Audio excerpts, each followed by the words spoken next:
tous, mesdames et messieurs. Content de vous retrouver dans l'émission Tête à Tête, l'émission qui nous plonge sur des sujets essentiels pour la société et la profession. Aujourd'hui, nous avons le bonheur, le plaisir de recevoir le président des infirmiers et infirmières de Côte d'Ivoire, M. Adou, qui nous parlera de son engagement qu'il pourra apporter dans son mandat. Bonjour, M. Adou.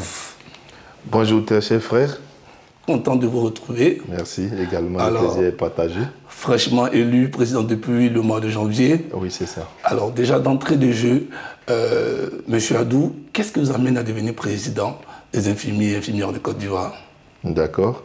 Ben, avant tout propos, j'aimerais remercier l'ensemble des infirmiers et infirmières de Côte d'Ivoire et remercier Vision 24 TV qui nous reçoit aujourd'hui, qui nous permet d'avoir ce temps de parole-là à l'endroit de nos très chers collaborateurs qui sont les infirmiers et infirmières de Côte d'Ivoire. Effectivement, ça part d'une vision. Et c'est une vision qui a été portée depuis l'école nationale de formation des agents de santé, l'INFAS, qui est un institut. Et déjà là-bas, j'étais président de promotion parce que j'avais une vision. Et ma vision, c'était d'abord de rassembler nos collaborateurs infirmiers, infirmières, d'abord étant étudiants, les organiser de telle sorte que lorsque nous allons sortir sur le terrain, on ait déjà un moule dans lequel on ferait faire passer nos cadets, nos amis et ensuite aller vers ce qu'on souhaite pour la profession, c'est-à-dire faire le lobbying de la profession pour changer la vision que les gens ont de la profession infirmière. Voici déjà nos motivations. Et par la suite, sur le terrain, nous avons côtoyé, d'abord nous avons participé à la création de cette association, parce que je le rappelle, c'est l'Association nationale des infirmiers et infirmières de Côte d'Ivoire. Et nous avons partagé une vision et nous avons créé ensemble avec le président anciennement qui était là, le président Makaya Pegabin, à qui je fais un coucou, parce que il a mené notre association à un certain niveau et je pense que c'est une lourde responsabilité que j'ai aujourd'hui de pouvoir conduire cette association-là quand on succède à un homme qui est pris de talent et qui a une vision qui l'a accompagné et qui a accompagné l'association là où elle est aujourd'hui. Donc c'est tout ça l'un dans l'autre. Étant le collaborateur de ce grand homme-là, je pense que j'ai appris. Et déjà avec les préceptes qu'on avait avant, je pense que nous sommes en train maintenant de poser des pas qui vont aller dans le sens de faire grandir notre association. Voilà. Justement, vous parlez de pas qui vont vous permettre de grandir votre association. Notamment, nous voulons savoir un peu quelles sont les priorités que vous mettrez en place durant votre mandat. D'accord. Ben, merci encore, cher frère. Je pense que déjà, dès mon investiture, déjà le 30 janvier 2025, j'ai donné mandat à mon bureau de continuer ce que nous avons commencé avec l'ancien président, c'est-à-dire redorer d'abord le blason de la profession infirmière. Ça veut dire qu'il faut permettre à nos camarades d'être connus, qu'on reconnaisse le travail qu'ils font, parce que je vous assure, hier nuit, j'étais, disons, en partance pour Abidjan, parce que j'étais quitté à Bengro, où j'ai eu à participer à la 19e édition de la Journée internationale des sages-femmes. Et autour de 21h30, je suis rentré dans un centre de santé qui se trouve sur la route, que je ne vais pas citer. Et j'ai trouvé l'infirmier en train de travailler. Il était bondé de monde. Et malgré l'heure, il était en train de faire son travail. C'est des choses à vraiment faire voir. Donc ma première vision, c'est de faire la visibilité autour de l'action de l'infirmier. Ça, c'est la première chose. De deux, il faut qu'aujourd'hui, on sache que l'infirmier est quelqu'un qui, au-delà de sa formation de base, peut aller au-delà de cette formation-là pour être, par exemple, docteur demain, être manager ici et organiser son travail pour exceller dans un certain nombre de pôles d'activité.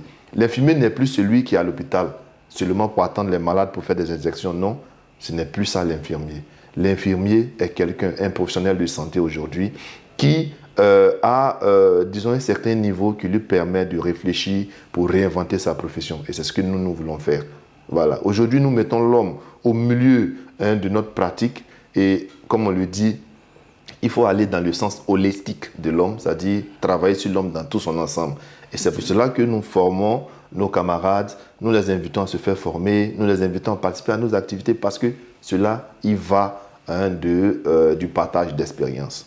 Okay. Alors, vous parlez du travail, vous parlez de la visibilité, de présenter ce travail. Alors, pouvez-vous nous parler des innovations ou des projets que vous envisagez pour l'amélioration des conditions de travail des infirmiers de Côte d'Ivoire? D'accord. En tout cas, merci encore.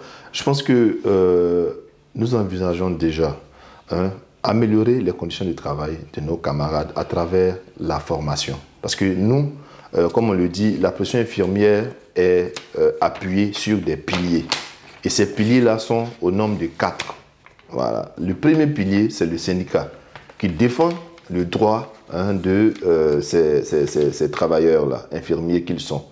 Et pour parler de défense de leurs droits, il faut un instrument qui leur permet, c'est-à-dire qui permet aux syndicats de pouvoir avoir des idées.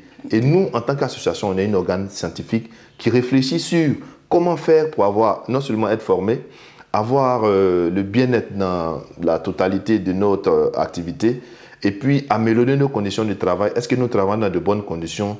Est-ce que nous sommes, disons, habilités à produire un certain nombre de... pas même habilités, je dirais. Est-ce que nous sommes dans de meilleures conditions pour pouvoir faire ce travail qu'on nous demande de faire? Et est-ce que quand un infirmier est bien encadré, quand un infirmier a une bonne formation, quand il est dans les bonnes conditions de travail, est-ce que ce n'est pas mieux pour lui? Parce que c'est quand on est bien installé, qu'on est bien qu'on peut produire un travail qui est excellent. Ça, c'est le rôle de l'association. Ensuite, l'ordre est un instrument de l'État au service de la population. Voilà, ça, je le dis toujours. L'ordre viendra d'abord juger, toi, tu pratiques la profession infirmière, est-ce que tu as bulleté?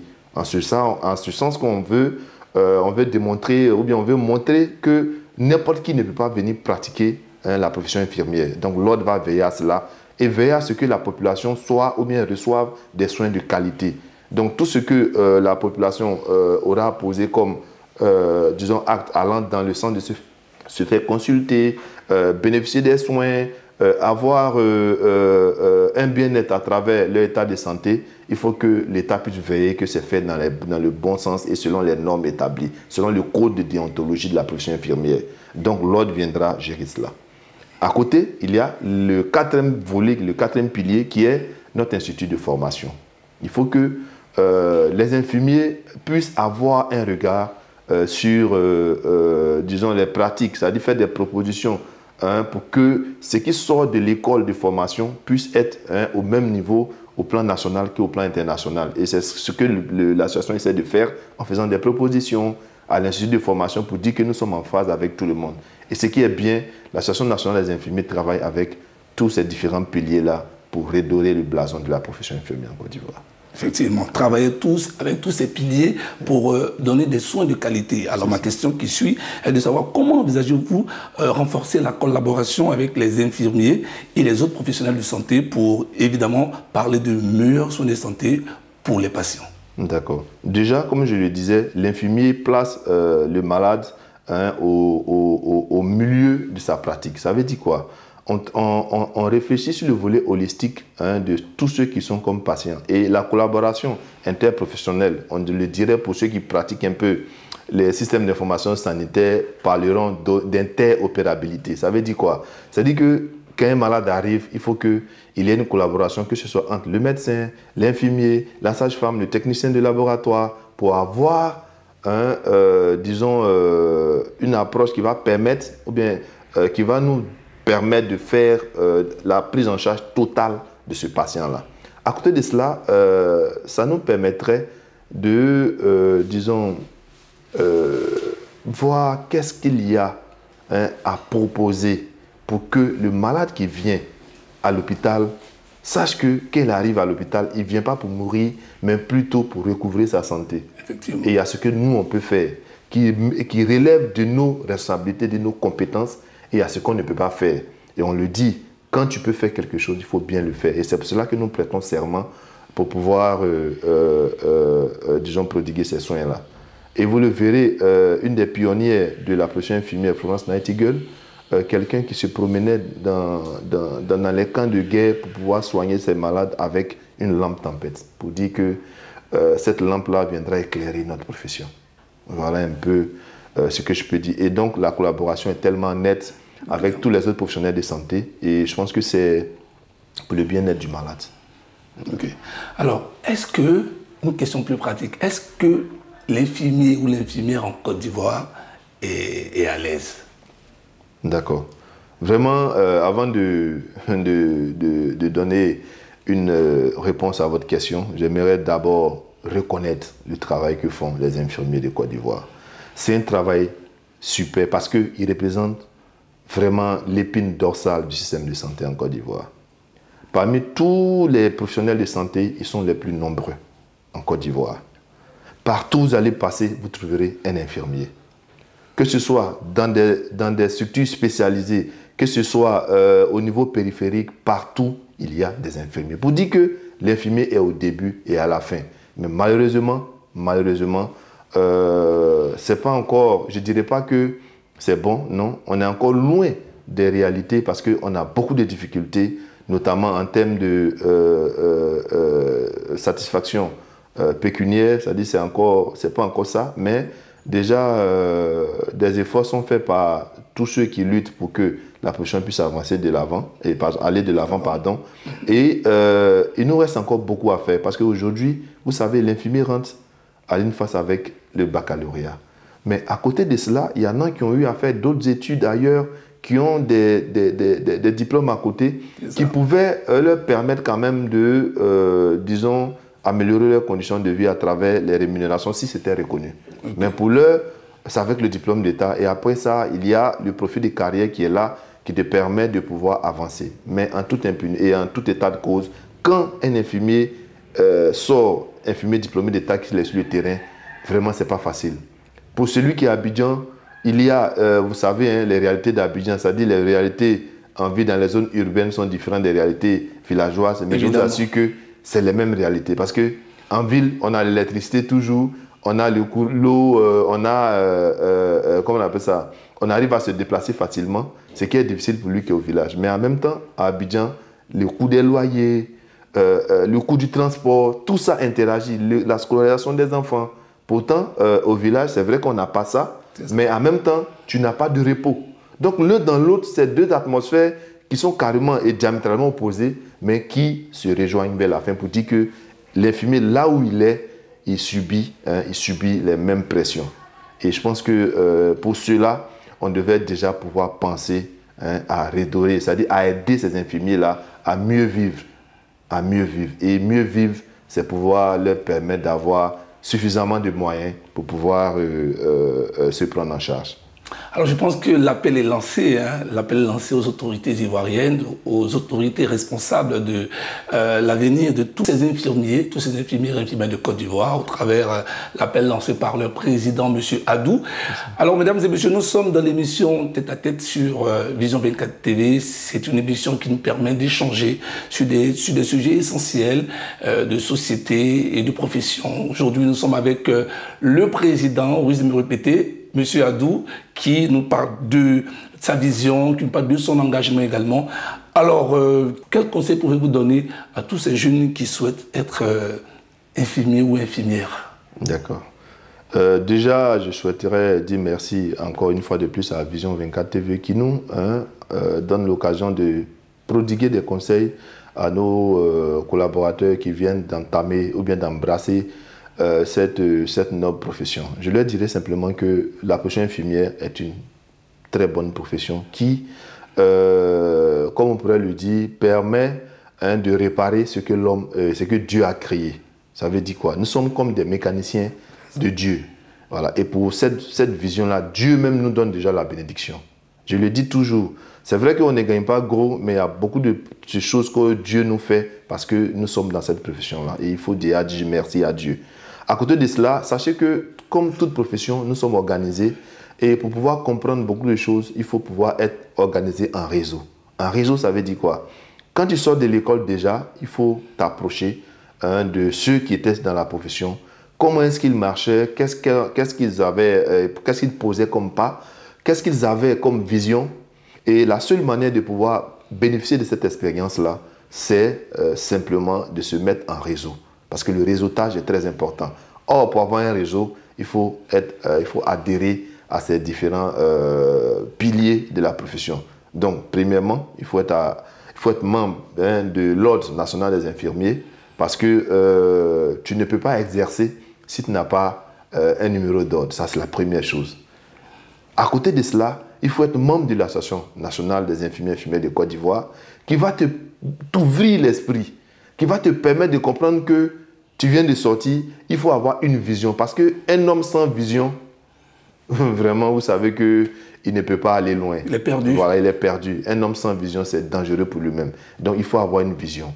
Et la vision peut être dirigée, parce que ce n'est pas l'association qui va vous imposer une vision, mais votre vision peut être éclairée par, disons, l'Association nationale des infirmiers et infirmières de Côte d'Ivoire, qui crée beaucoup de collaborations au plan national comme au plan international pour permettre à ces jeunes infirmiers qui sortent là de pouvoir ouvrir et rêver, parce que c'est important. Quand on sort, il faut rêver. Je le dis toujours, il y a beaucoup d'aspects à voir, notamment le profil des carrières, notamment ce qu'on veut devenir demain, dans 5 ans, dans 10 ans, dans 15 ans. Et je pense que cette vision est partagée par l'Association nationale des infirmiers et infirmières de Côte d'Ivoire. Donc c'est ce conseil-là déjà que je donne à ces jeunes qui sortent de nos différentes écoles de formation. C'est important d'être organisé en réseau, c'est important d'appartenir à ces organes-là qui vont te permettre de pouvoir t'exprimer et de pouvoir mieux comprendre ta profession. Parce que l'expérience paye toujours. Et comme on l'a dit, en Afrique, quand un vieux meurt, c'est une bibliothèque qui brûle. Il faut dire que voilà, ceux qui ont vécu, qui sont là, ont déjà cette expérience et cette culture-là.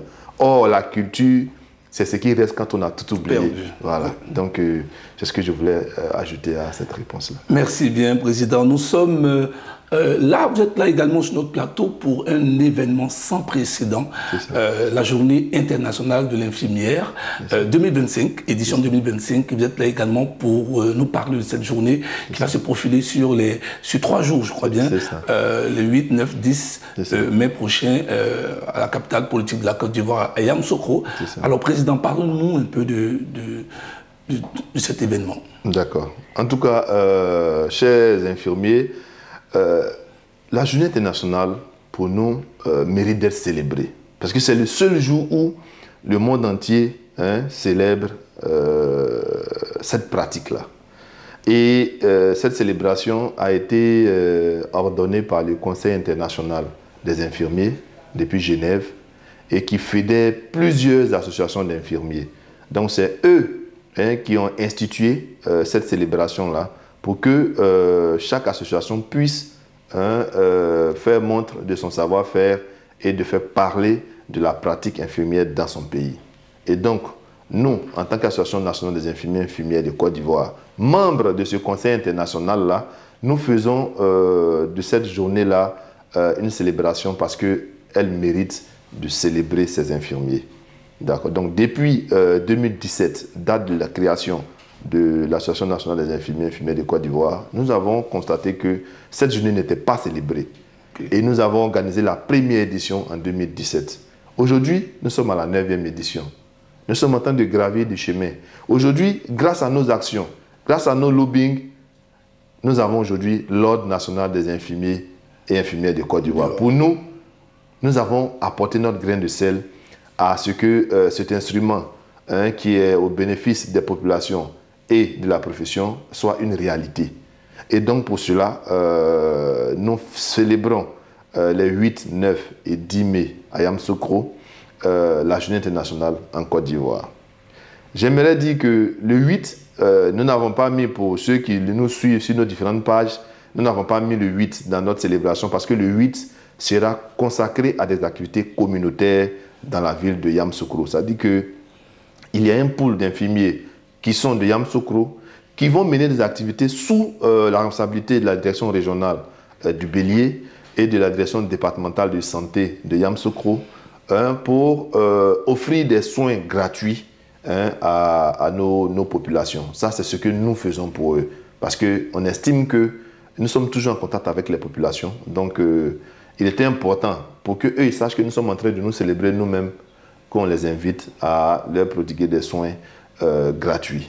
Ensuite, nous allons adresser des messages de sensibilisation à ces populations-là pour leur montrer un peu quels sont les avantages liés à la vaccination, à plusieurs autres aspects, notamment la nutrition, ainsi de suite. Donc nous allons entretenir ces populations, à les sensibiliser, à se rapprocher du personnel médical qui est un personnel qualifié, du personnel infirmier qui est là pour prendre en charge leurs besoins en matière de santé. Et c'est pour cela que déjà ce 8-là, nous allons commencer par des consultations foraines, des activités de sensibilisation, notamment le dépistage du diabète, de l'hypertension artérielle, et juste pour leur montrer que nous sommes là, nous sommes avec eux, que c'est eux que nous sommes là. Ensuite, le 9, qui marque le début de la célébration, nous allons nous retrouver nous-mêmes en tant que professionnels infirmiers pour déjà débattre du thème mondial qui quand même a des aspects qui sont assez professionnels. Donc nous allons nous entretenir en atelier autour du thème qui a été proposé par le Conseil international des infirmiers, qui est nos infirmiers, notre avenir, prendre soin des infirmiers renforce nos économies. Ça, c'est le thème mondial. Okay. Voilà, donc on va avec des sociologues, des éminents professeurs de l'université Félix Houphouët-Boigny de Cocody qui feront le déplacement pour nous entretenir sur ce thème-là.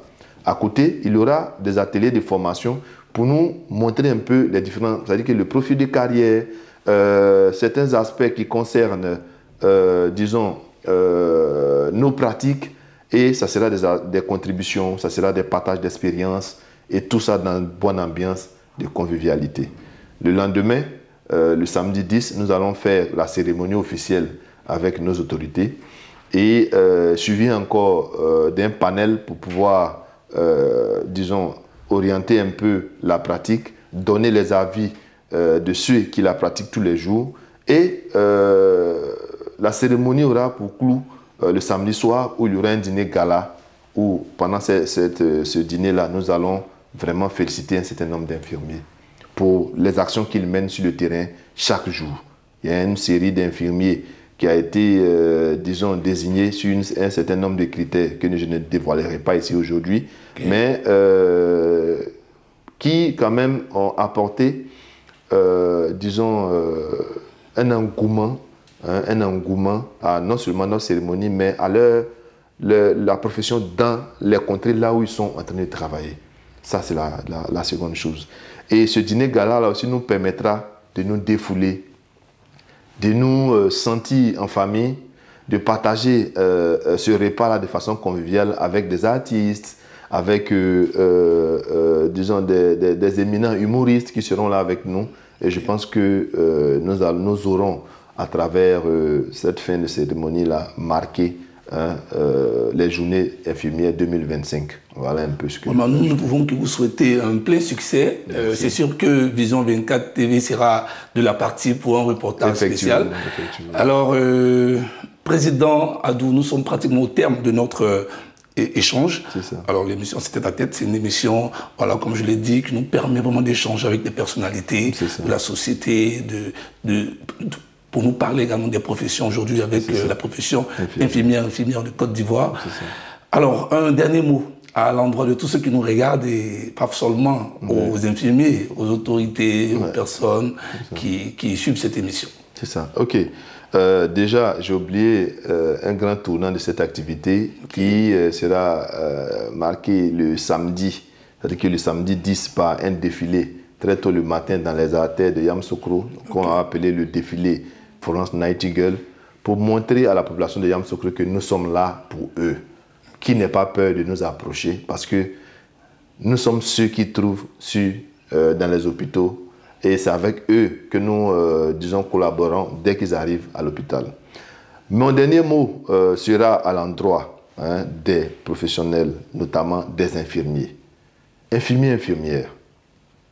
Ce soir, je tiens à vous inviter à la célébration officielle de la Journée internationale des infirmiers édition 2025 à Yamoussoukro, les 9 et 10 mai prochains. Sachez qu'au jour d'aujourd'hui, il y a plus de 100 inscrits et qui ont accepté de payer leurs droits de participation et de venir participer à cette activité-là parce qu'ils ne veulent pas se faire compter cette édition décisive. Donc, nous en profitons pour vous inviter. Il n'est pas encore tard. Nous vous en appelons à votre bon sens pour rejoindre cette équipe-là pour que nous célébrions ensemble la journée des infirmiers et infirmières édition 2025 et que nous en tirons le maximum de bénéfices, notamment en termes de formation, en termes de partage d'expérience et surtout en termes de vision. Venez nous rejoindre car Yamoussoukro, ça sera comme ça. On espère bien que Yamoussoukro sera comme ça et Vision 24 sur la partie. Mesdames et messieurs, comme je l'ai dit tout à l'heure, nous sommes pratiquement au terme de notre échange avec le président Adou Kobena Valérie, qui est le président de l'association des infirmiers et infirmières de Côte d'Ivoire, qui nous a parlé un peu de sa vision, de son engagement et surtout de l'événement qui va se dérouler les 8, 9, 10 mai prochains à Yamoussoukro pour un grand jour de rassemblement de tous ces infirmiers et toutes ces infirmières de Côte d'Ivoire autour d'un thème très important. Mesdames et messieurs, merci d'avoir été nombreux à ce numéro de Tête à Tête. Je suis Jean-Luc Benskofi, merci, Dieu vous bénisse. Restez connectés sur notre chaîne et surtout suivez nos programmes. À bientôt.